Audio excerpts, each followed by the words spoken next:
국민대 교수인 이의용 교수님입니다.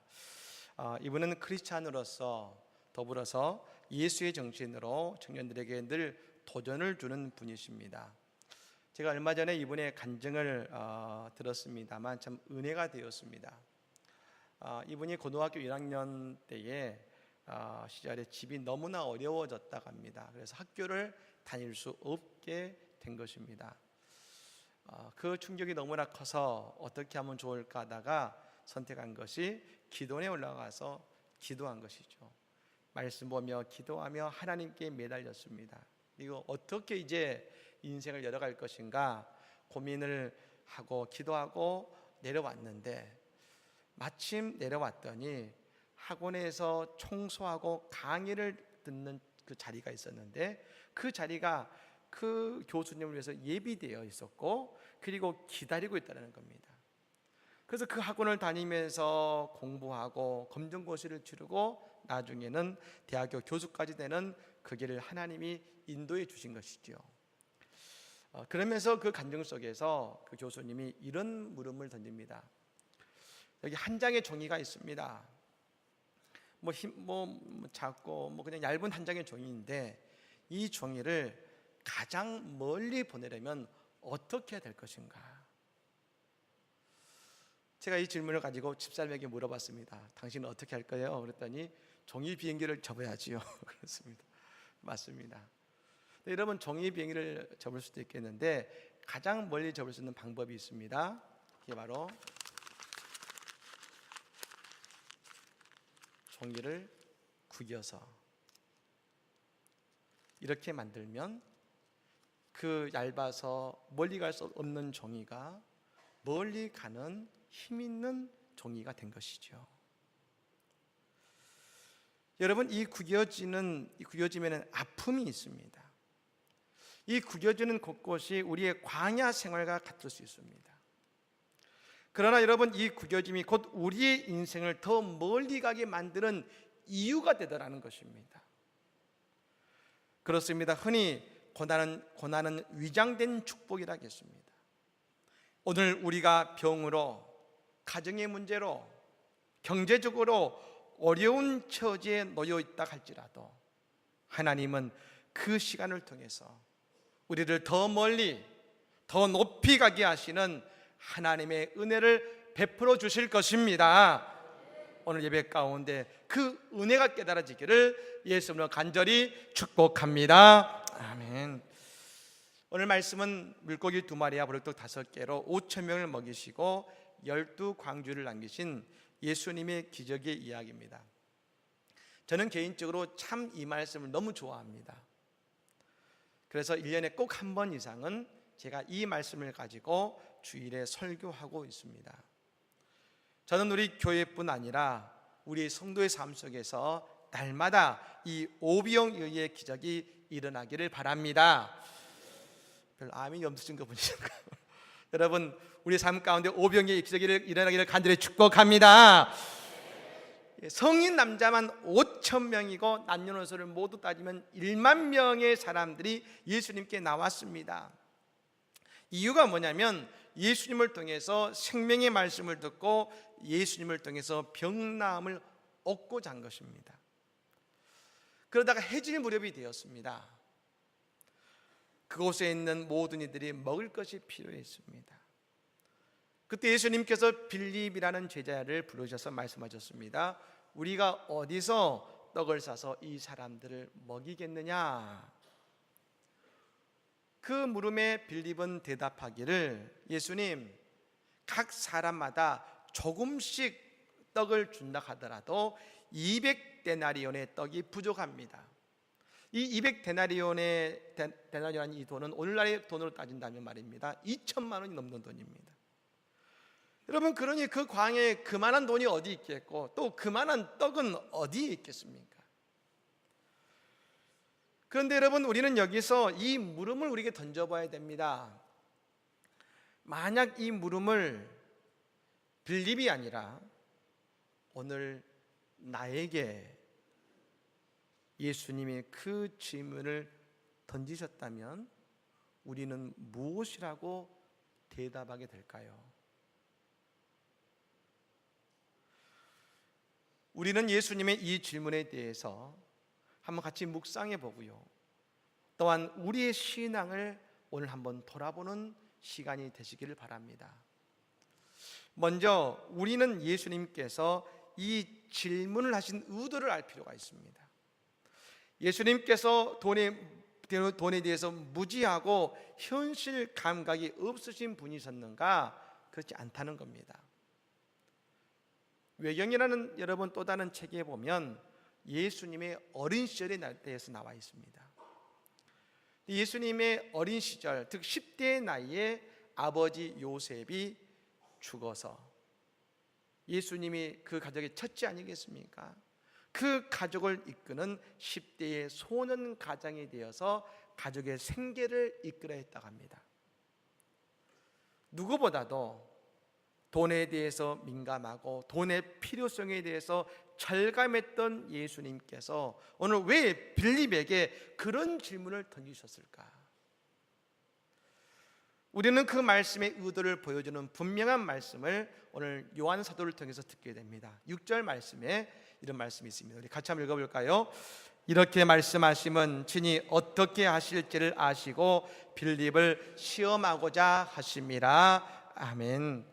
이 말씀을 하신 이유, 이 2,000명, 이 10,000명이 넘는 사람을 어떻게 먹일까라는 질문을 하신 이유가 있습니다. 빌립이 어떻게 하실지를 아시고 그를 시험하고자 하신다는 겁니다. 예수님께서는 오비용예가 없어도 모든 사람을 먹이실 것입니다. 저 광야에서 만나와 메추라기를 통해서 그 이스라엘 백성들을 먹이셨던 그 하나님께서 오늘 그들을 먹이실 것이고 마시게 하실 겁니다. 그것이 예수님의 마음이셨습니다. 그런데도 오늘 빌립에게 물어보셨습니다. 그러자 그 빌립의 대답은 지극히 현실적인 대답이었습니다. 우리에게 최소 200데나리온이 필요합니다. 근데 여러분, 저는 오늘 예수님의 이 무릎이 저에게는 이렇게 들렸습니다. 양 목사야, 어디서 이 안성 제장로교회 모든 성도들 먹일 떡을 사서 이 성도들을 먹이겠느냐?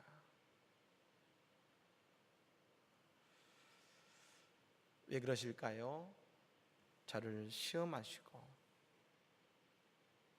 저에게 그 물음을 통해 깨닫게 하시고자. 그런데 저뿐만 아니라 예수님은 이 아침에 우리 모두에게 물어보십니다. 이 많은 하나님의 사람들을 위해서 너는 무엇을 하겠느냐? 그럴 때 우리의 대답이 무엇입니까? 제가 돈이 200데나리온이 생기면 그때 하나님을 위해 일하겠습니다. 제가 아이들 다 키우고 나면 그때 하나님을 위해 일하겠습니다. 제가 돈을 어느 정도 모으면 그 돈을 모은 이후에 그때의 어려운 이웃을 돕겠습니다. 우리는 늘 우리의 기준치가 되어야 할 수 있다고 여깁니다. 하지만 하나님은 지금 당장 저 벳세다 광야에 있는 사람들을 먹이시기를 원하신다는 것입니다. 즉 오늘 예수님은 빌립을 테스트하셨습니다. 빌립은 불합격이었습니다. 사랑하는 여러분, 오늘 우리에게 예수님이 물으십니다. 오늘 그 물음에 아멘 하심을 통해서 주의 물음에 합격하는 이 아침이 되기를 간절히 축복합니다. 또 한 가지는 오늘 예수님께서는 빌립을 시험하고자 그에게 물으셨다겠습니다. 여러분, 이 시험이라는 말이 부정적으로 들립니다. 부정적으로 네거티브적인 말로 들립니다만, 하지만 여러분, 저는 이 말씀이 이렇게 들렸습니다. 12명의 제자가 있는데 예수님께서는 다른 그 어떤 제자들보다 먼저 빌립을 부르셨습니다. 즉 이 말씀은 예수님께서 누구보다 먼저 빌립을 기적의 자리로 부르고 계시다는 겁니다. 빌립은 부르심의 자리에 있습니다. 서울여대 장경철 교수님께서 하나님의 모든 섭리는 부르심에 있다라는 이야기를 하면서 부르심에는 세 가지가 있다는 이야기를 했습니다. 첫 번째 부르심은 없는 것을 있는 것처럼 부르신다는 겁니다. 이것은 바로 창조의 모습이시죠. 하나님이 천지를 창조하실 때에 그것들의 이름을 부르셔서 창조하셨지 않습니까? 그래서 여러분, 하나님께서 그것을 있는 것처럼 부르시면 그것은 다 살아나게 되어 있는 것입니다. 우리에게 없는 것을 있는 것으로 부르실 때에 우리의 인생에서 그 필요한 것 모든 것이 생겨날 줄로 믿으시기를 바랍니다. 두 번째로 부르실 때가 있습니다. 그것은 우리의 삶의 기능이 손상되어 있을 때 기능을 회복해 하시는 것이죠. 그것이 바로 치유의 역사가 일어나는 겁니다. 우리는 아프다고 하나님께 쓰임 받지 못한다는 것이 아니지요. 하나님이 부르시면 아프더라도 쓰임 받는 겁니다. 여러분, 쓰임 받으면 우리는 치유를 받게 되어 있는 것입니다. 이번 주에 항암 치료를 받으시는 한 성도님을 제가 신방했습니다. 그리고 그런 말씀을 드렸습니다. 우리는 하나님께 고쳐주세요 이렇게 기도하지만 하나님을 꼼짝 못하게 하는 기도가 있습니다. 내가 하나님께 쓰임받기 위해서 저를 고쳐주십시오. 하나님께 쓰임받기 위해서 저를 낫게 해주십시오. 하나님의 그 일을 위해서 그 영혼을 살리시는 겁니다. 여러분, 록펠러라는 유명한 부자가 있었지 않습니까? 그 록펠러가 돈을 버느라 50대까지 열심히 일했는데 어느 날 몸이 아파서 갔더니 의사가 말했습니다. 이제 자리야 1년 살겠습니다. 충격이었어요. 그때부터 마음을 달리해서 말입니다. 이제 돈 버는 일이 아니라 대학을 세우고 교회를 세우고 병원을 세우면서 나를 위한 일이 아니라 하나님의 일을 위해서, 어려운 일을 위해서 일하기 시작했습니다. 근데 여러분, 너무 바빠서 못 죽었습니다. 몇 살까지 살았느냐? 1년 후에 죽는다고 했는데 90살까지 살다가 왜요? 하나님의 일을 하다 보니 하나님이 그 육신을 붙들어 주신 건 아니겠습니까? 여러분, 하나님께서 치유하실 줄로 믿습니다. 세 번째로 부르실 때는 뭡니까? 무의미하고 방황하는 인생을 하나님이 찾아가셔서 부르시고 의미 있고 가치 있는 삶으로 부르신다는 겁니다. 바울 사도가 스데반을 죽이는 데 앞장섰고 다메섹으로 예수 믿는 사람을 죽이려고 올라가지 않았습니까? 그럴 때 예수님께서 그를 부르셨습니다. 사울아, 사울아. 그 부르심에 사울이 반응했습니다. 그러자 그는 아시아와 유럽과 로마에까지 복음을 전하고 교회를 세우는 위대한 하나님의 인물이 되었습니다. 오늘 예수님께서 빌립에게 말씀하신 것은 누구보다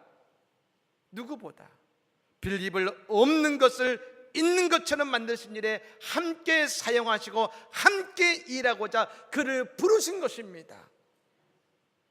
여러분, 오늘 우리도 마찬가지입니다.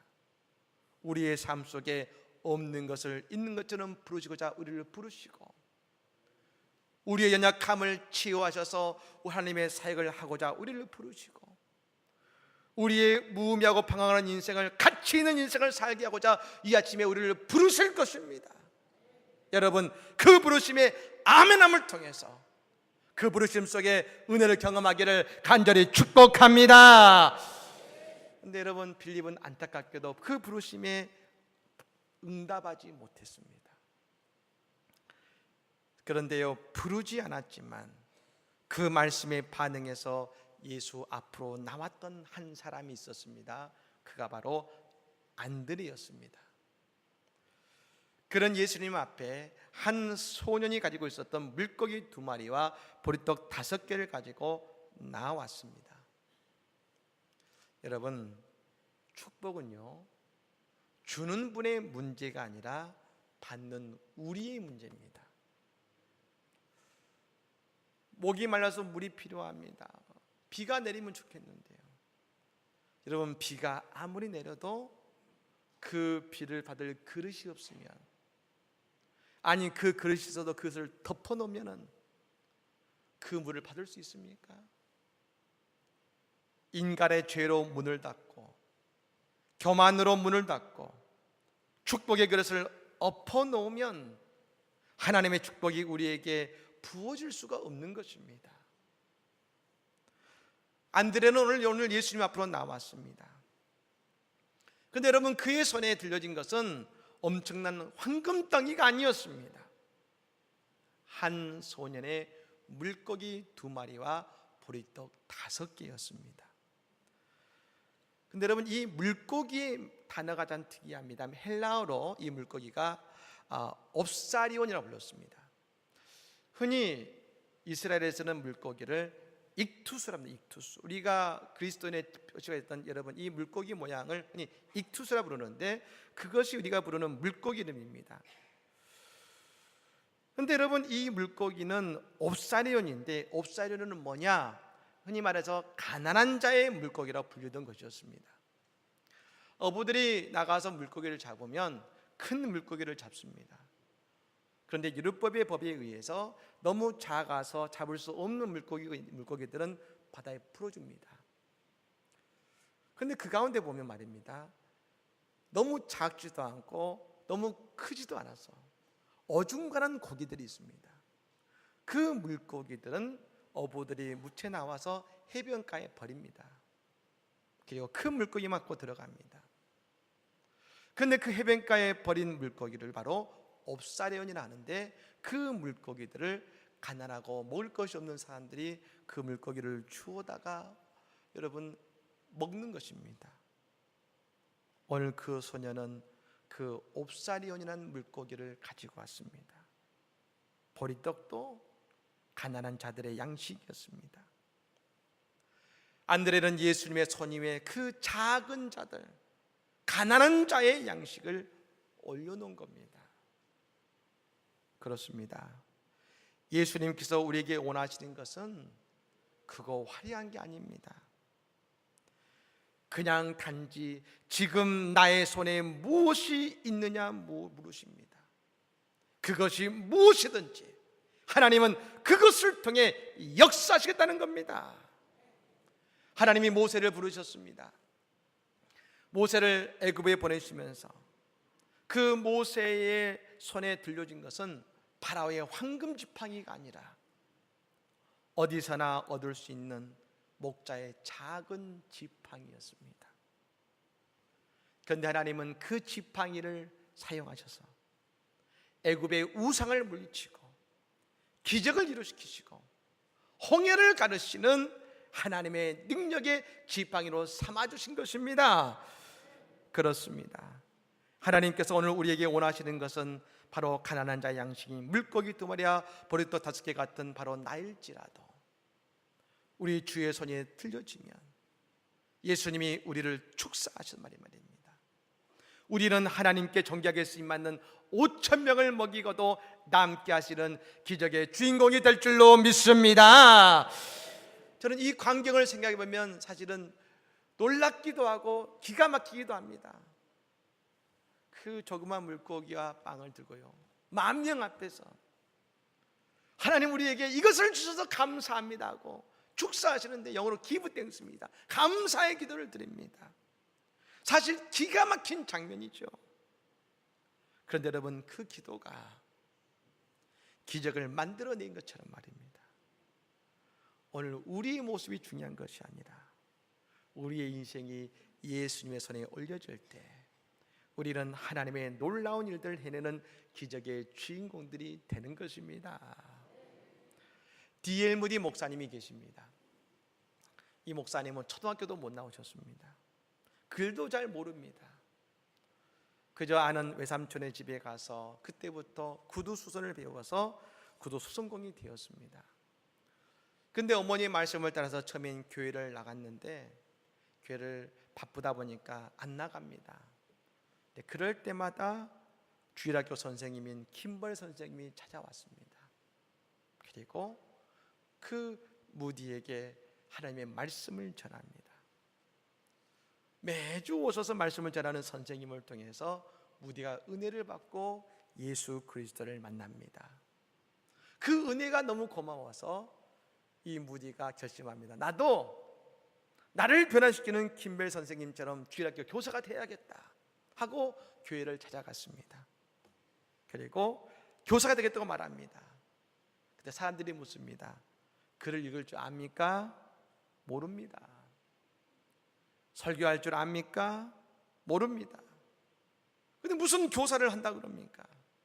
결국 교사를 하지는 못했습니다. 여러분, 교회에서 교사를 할 수 없게 되자 이 무디 목사님은 본인 돈으로 여러분 우리가 아는 이 교회의 긴 장의자를 샀습니다. 그걸 길거리에 여러분 놓고서 말입니다. 길거리에 놀고 있는 아이들을 전도해서 그 의자에 앉히고 선수 전도하는 아이들에게 복음을 전하기 시작합니다. 그 의자에 한 명, 두 명 앉더니 어느 순간 온 의자를 가득 채웁니다. 나중에는 수백 명의 아이들이 그 목사님의 설교를 들으며 은혜를 받고 또 이 무디 목사님이 유명한 봉사가 되어서 수만 명을 결신케 하는 위대한 하나님의 종이 된 것입니다. 그렇습니다. 우리는 늘 나의 자금을 봅니다. 그러나 그런 물고기 2마리와 버릇 5개 같은 우리라 할지라도 오늘 예수의 말씀에 아멘하고 순종하며 그분의 손위에 우리가 들려진다면 5,000명을 모두 다 먹이고도 남는 기적의 주인공이 될 뿐 아니라 하나님의 사랑의 열매를 우리의 삶 가운데 맺게 될 것입니다. 오늘 우리의 가정에, 우리의 일터에, 우리의 주일학교에, 우리의 교회에 이런 위대한 기적의 역사가 일어나기를 예수님으로 간절히 축복합니다. 아멘. 찬양하겠습니다. 주님과 같이